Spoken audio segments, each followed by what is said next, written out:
ESET dropped this report recently about a malware campaign that's actually been going on since perhaps as early as 2009.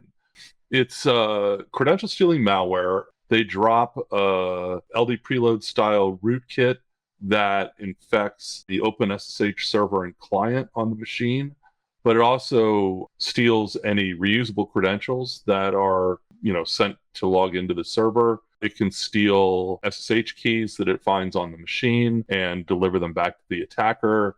It looks for cryptocurrency wallets that it can steal. It did for a while do a limited form of advertising, click fraud kind of things. They're actually able to use ARP spoofing to target specific machines.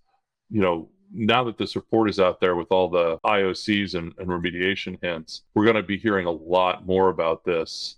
Look at the machines in your enterprise that are focused on managing the rest of your enterprise. Read the report and read the remediation section. And if you have Linux infrastructure, please check, because this stuff is stealthy and it spreads very easily. Palo Alto is buying QRadar.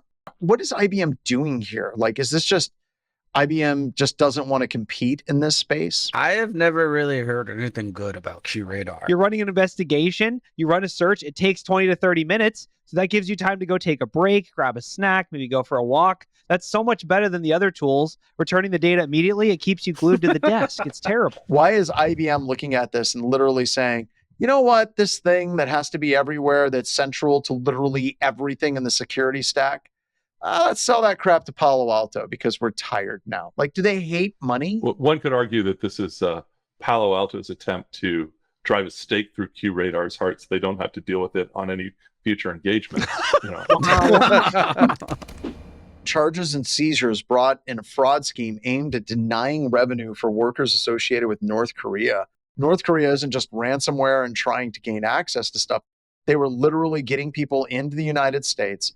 They were literally getting documents or forging them and then getting jobs in the United States.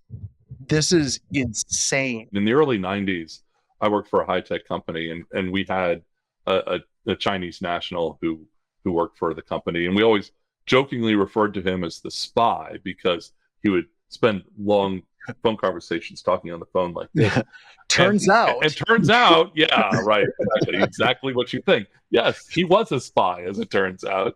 Flackfest says some C-suite is going to spin this as an excuse to remove work from home. Oh, no. Okay, stop talking about this one. That is the correct take. The FCC might require telecoms to report on securing internet's BGP technology. It's an attack that's been around for a long time, but the trick is you have to be an ISP that has the ability to broadcast BGP routes. It happened to Facebook. It's happened where it's like, oh, why is the internet broken? Oh, it's BGP. I know of about 5 attacks using this, but it's always nation state level. Like, there's 2 concerns. One, somehow somebody in the FCC found out about this, maybe through training or something like that, and then they got really interested in it. Or 2, it's possible that maybe cyber offensive capabilities in the United States, they found another attack method that's more effective and they no longer need this one and they're ready to shut this one down. It's great to have this magic key when you're the only one really leveraging it. But if they have reasonable intelligence that other less friendly nation states are also making significant progress with this, maybe they decide, it's time to burn this one down. Slack put out a big release saying that they're going to start using your chat to build their AI bots.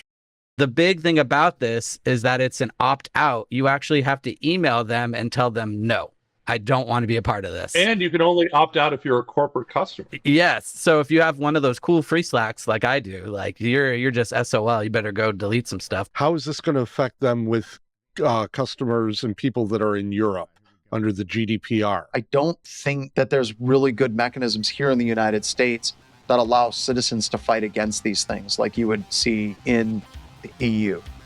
Join us for live InfoSec news every Monday at 4:30 p.m. Eastern Time on the Black Hills InfoSec YouTube channel.